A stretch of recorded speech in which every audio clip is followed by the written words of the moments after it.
how it always is. I mean, think about it. If you find yourself always walking around feeling as if the people in your inner circle have little to no respect for you, and you always feel as if you're doing everything you can to make the situation with them better, but none of those people are helping you or contributing to making anything better. They just simply accept all of the effort that you put forth and then keep it moving.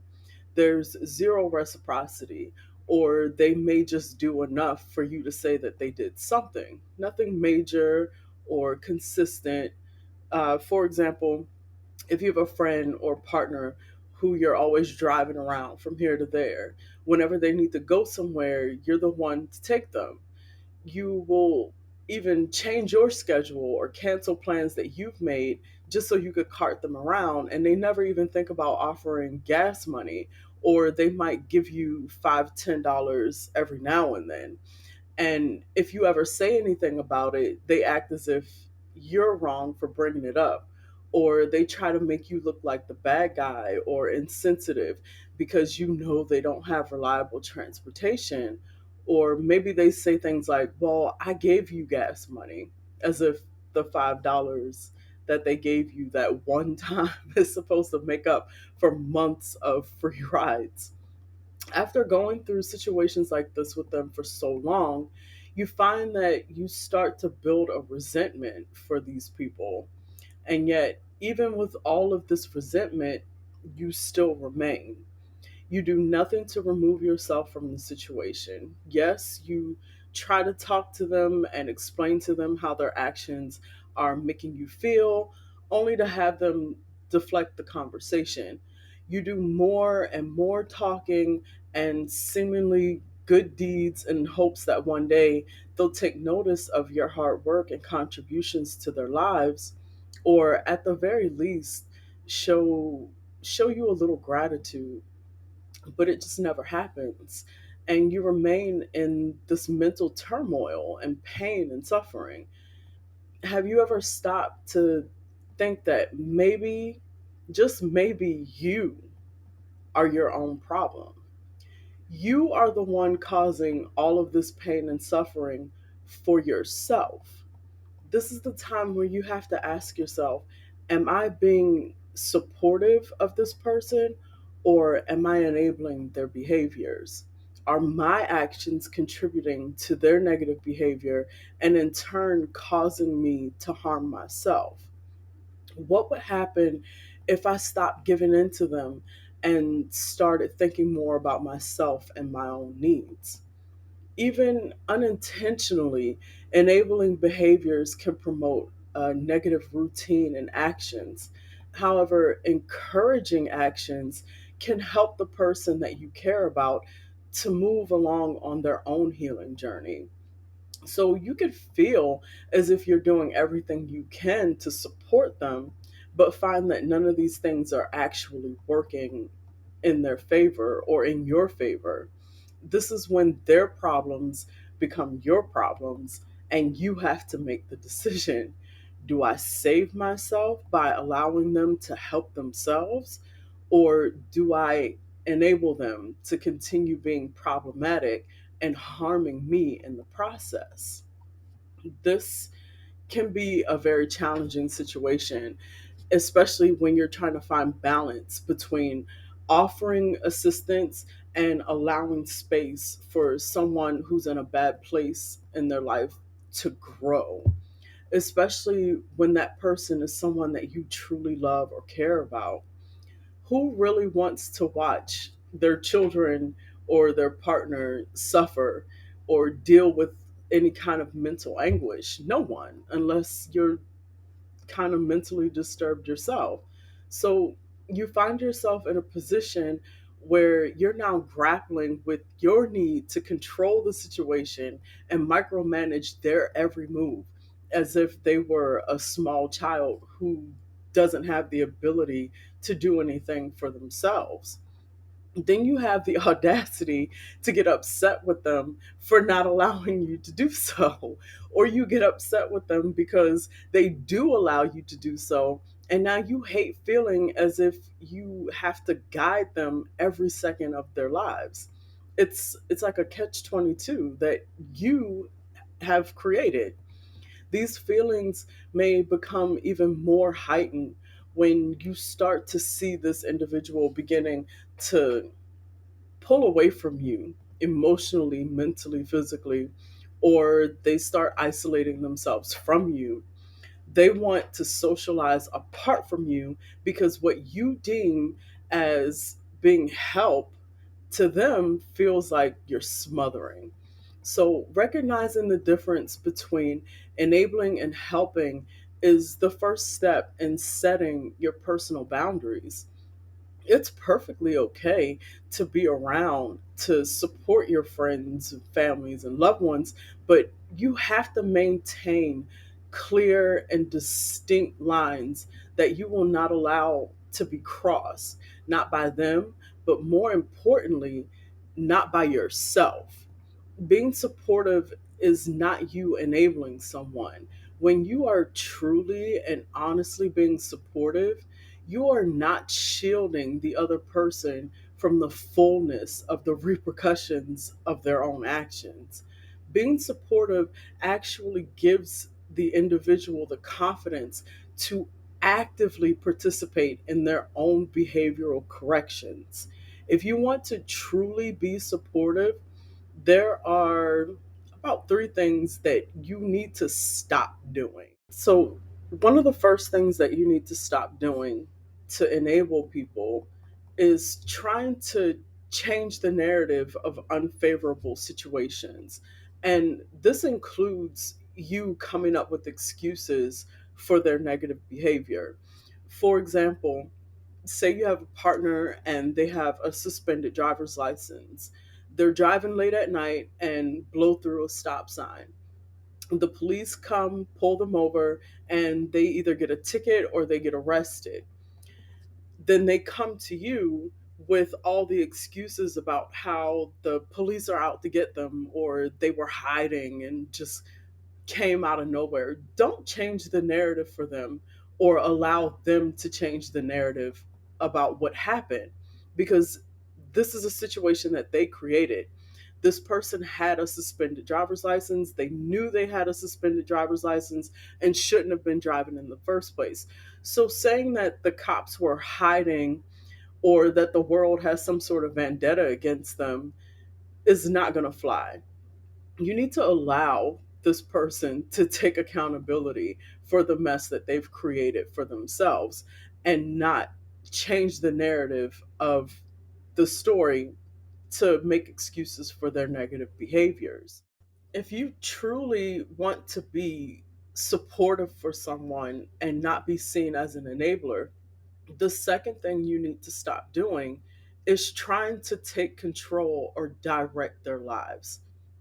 It is not your responsibility to seize control over other people's lives, control their wants, their needs, their actions, or how they respond to any situations that come up for them. You don't need to hover over an adult as if you're some sort of puppet master or if you're their parent. You attempting to force them to act in a specific way is going to backfire. And now you are going to be the scapegoat for every negative situation that they encounter. And last but not least, stop trying to make them comfortable in their mess. You do not have to be the party planner for the pity party. This is the one that seems to be the hardest for most people to stop doing, mostly because you immediately begin to think about all the things that could happen to them if you don't protect them or shield them from the negative situations that they have put themselves in. They know this and will most definitely pull on all of your heartstrings with the woe is me and sob stories so that you can swoop in, make them feel better about the chaos that they caused, fix the situation so that they don't have to do any of the actual work to make things better, and then continue on with life without any repercussions or having to solve any of the problems for themselves. Of course, when you look at it from a distance, these actions may seem as if they're encouraging or as if you are setting the example for them. But when you really take a close look at it, the only thing your behavior is encouraging is the continuation of their poor behavior, and it's going to be to your own detriment. It can happen to any of us. So don't feel as if this message is catered to you specifically or to any certain type of person, because a lot of us are guilty of enabling the poor behaviors and habits of the people who are close to us. We see it a lot with our kids and their school. You know your kids are talkative or mischievous, so when the teacher calls you and say, okay, well, little Johnny did this, or little Sarah won't sit in her seat and be quiet, you know how your kids are. But instead of you telling your children that they need to take responsibility for their behavior, you yell at the teacher. You love and care about these people, and you know that the things that they're doing are wrong, so you feel as if you can't just stand there and let them continue to cause harm. You don't want to feel helpless, and you don't want them to feel helpless either. You also want them to feel as if you're in their corner, you have their back, they can trust and depend on you. But you have to learn to see past this and realize that your actions are causing more harm than it is good for them in the long run. It's going to be in your best interest to not do those three things. But what also may help you is if you search within and figure out what it is about you that makes you fall into these enabling habits. Your enabling actions could possibly be a symptom of a serious codependency problem within the relationships that you have with these people or an individual. You could be enabling them unconsciously, trying to make up for some faults that you had in a bad situation or a problem that you may have caused to this other person. While you may think that you're making up for one thing or showing that you care, in reality, what you're doing is fostering reliance. In this case, the individual loses their own independence and is unable to make any of the required adjustments that they need to manage their own life or their own recovery, their own healing processes. The probability of becoming codependent is like 14 times higher if the person that you're enabling is a loved one or someone that you truly care about, like a partner or a child. And they lack coping mechanisms. Codependent and enabling behaviors within families can include things like attempting to shield them from consequences, like paying off their debts or keeping their secrets about drugs, alcohol, or gambling addictions. If they are physically, mentally, emotionally, or financially abusive to their partners or their children, habitual liars or cheaters, and so on and so forth. By you staying hush hush about those situations, they know that they never have to face the problems. They also know that you're going to always be a safe space for them to land because you've just shown them that they can do or treat you any type of way and you're not going to go anywhere. As a matter of fact, not only are you not going to leave, but you're going to comfort them while everyone else is seemingly coming down on them and making them feel bad about the poor behavior that they're displaying. If you truly want to be there for them without enabling, then you have to avoid trying to solve all of their problems. You may offer them words of encouragement instead. You can even be a resource of information to help guide them towards doing the work for themselves. But you cannot take on their recovery as your own. What they eat is not going to make you go to the toilet and vice versa. You're only accountable for yourself. Have compassion and be respectful. You can even inspire them or lead by example. If worse comes to worse, don't be afraid to just walk away. You're not obligated to risk your own physical and mental well being trying to fix someone who doesn't want to fix themselves. Create strict boundaries and follow through when the lines have been crossed. Supportive actions provide a person the power to decide how to proceed with their own healing processes. Be honest with them about how their actions are causing harm, and then let go of the situation. Because honestly and truthfully, doing the work to make it better is up to them. It is not up to you.